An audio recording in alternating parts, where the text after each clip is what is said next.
Hey guys, CVH here with a quick deck tech on a Crusader aggro, token aggro, basically sort of hybridized into the same deck as most of them seem to be nowadays. Just an aggressive deck that utilizes, little token generators and things that buff up multiple guys like Divine Fervor. So this is the exact deck that I was using on stream a couple days ago. And there was at least one highlight posted on this channel. I might do some more highlights of the deck in the future, but the last video on the channel that you might have seen was a highlight with the game, so I just thought I'd do a deck tech on this deck since I never really gave my opinion on any Crusader decks, or never gave my own take on the channel, and just in case you wanted a frame of reference for what deck I was using, because I don't think it was on screen. So I might as well just go through the card choices, because this is actually as you can see, I sort of named it my name, but that's not to be presumptuous or anything. This is sort of like a different take on the Crusader token aggro decks that you might be seeing on the ladder.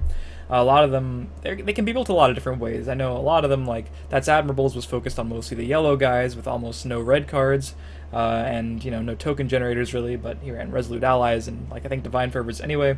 A lot of them focus more on the red guys, such as Corey Millhouse's version with very few yellow things.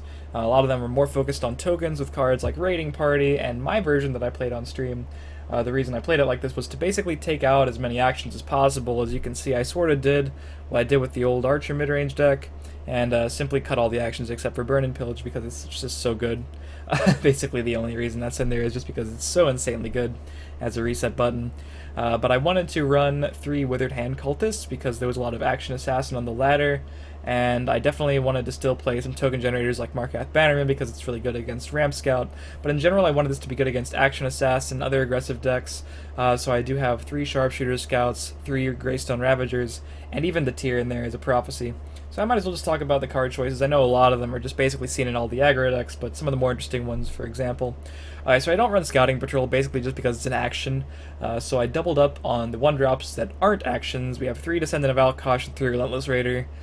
So this is not the more budget-friendly aggro deck. Usually one associates an aggro deck with more budget-friendly, but this is not the case in this particular list because we have to play good 1-drops.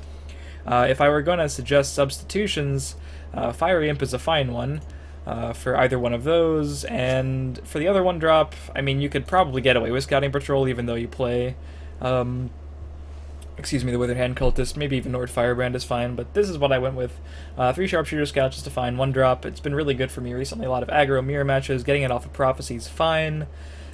Just a good card in general. I like this card, Seeing Resurgence. Steel Scimitar, I'm still not exactly sold on this card. I don't think I'd want to run 3 though. I want to reduce the number of things that are in my hand that I can't just play on a clear board. But this is a good card. It's been good for me as a 2-of so far. Just a good buff card, not really much to talk about. 1 cost for 2 extra damage. Hopefully the thing lives. You can maybe trade favorably if you need to do a trade. It's good on 5th Legion Trainer, I found, because a lot of times this will be answered on your opponent's turn. They'll play like a 3-2 or something, and then you can get a favorable trade. Or at the very least, make sure the 5th Legion Trainer doesn't die immediately. So the Greystone Ravager I already talked about when I was discussing the additional prophecies in this deck, because a lot of these aggressive decks just run 0.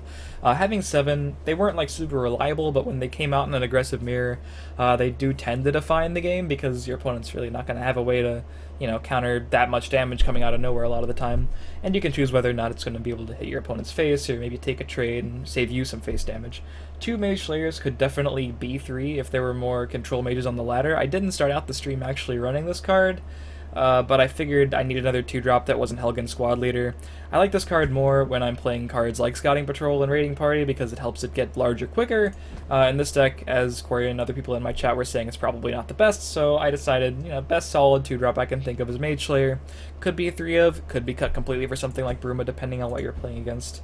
Or Clan Campton, just a pretty solid inclusion, standard in all these lists, buffs the other things in the lane, so he pretty much just adds a lot of damage to the board later in the game, something that your opponent's going to have to place a high priority on killing. Rift Thane, probably the largest amount of damage you can put on the board on turn 2. I mean, Greystone Ravagers is like just a strictly worse Rift Thane on the board, but it's a Prophecy. This is just a 4-2 with Breakthrough a lot of the time. Sometimes it has Guard, and if it's really early in the game and your opponent has hit you for like that 1 extra point of damage, getting this as a Guard is actually pretty game-breaking. 3 Battle Rage Orc, probably the best charge we can be playing. 2-3 for 3 doesn't sound impressive, but it can get in there for a good amount of damage if you already have things like the 5th Legion Trader and the Orc Clan Captain and the Divine Fervor on the board.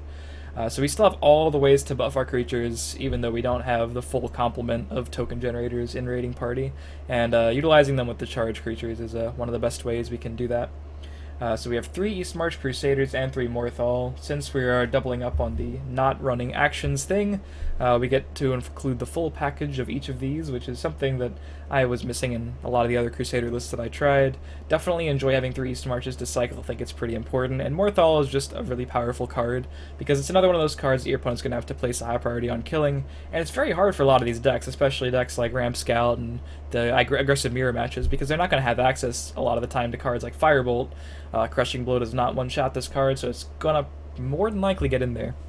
Withered Hand Cultist just completely destroys Action Assassin and Control Mage. That was pretty much the idea of why I built the deck the way I did.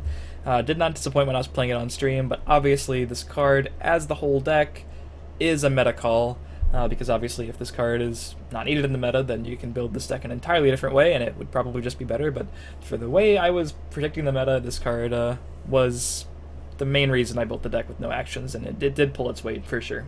Divine Fervor, don't really need to talk about this, staple in this kind of deck, just insanely good, so much damage added to the board, keeps your guys resilient as well.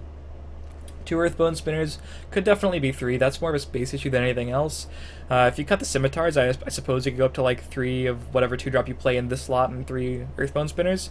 Another thing people would want to cut would be the Tier, so I should probably talk about why I'm playing Tier. Again, this is more of a meta call card, and obviously, as a prophecy, no one's disputing the fact that this is a huge tempo swing. It's like almost a wereback, because it's going to block some damage, and it's going to either hit your opponent for some damage, or be able to trade with some things. But the main reason people don't play this card is because they think it's kind of slow. They're like, CVH, do you really want to spend 4 Magicka on turn 4 to play a 4-drop 5/4 with prophecy that doesn't matter, obviously, and Breakthrough Guard? So it's basically a 4-drop 5/4 guard.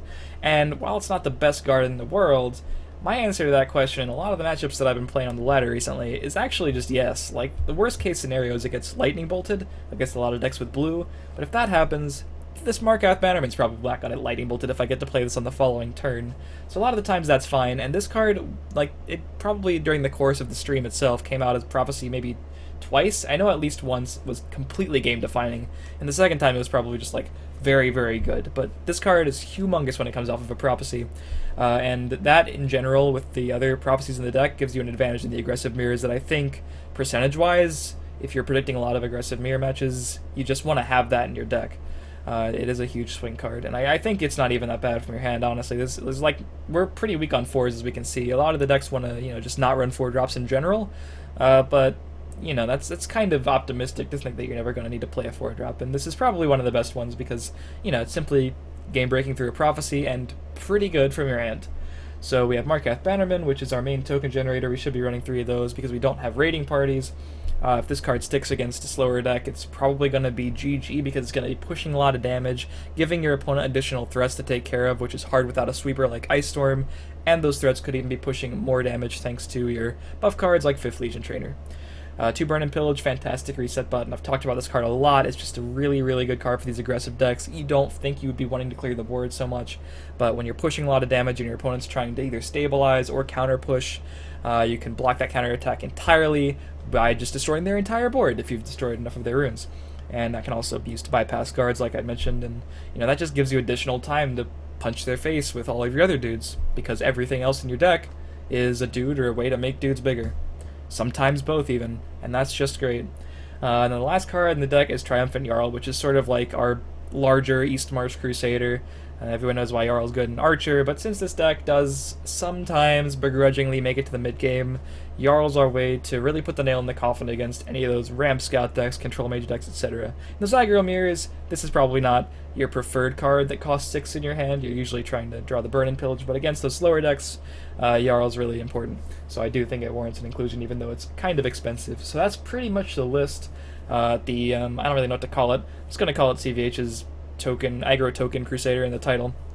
But this is definitely its own unique build with, going full on the creature plan, full on the Withered Hand Cultist plan. So this is a meta call deck. If you're seeing a lot of action assassins, control mages, stuff like that, I do recommend it. If you're seeing a lot of aggressive mirrors, it's also pretty good because you have the prophecies.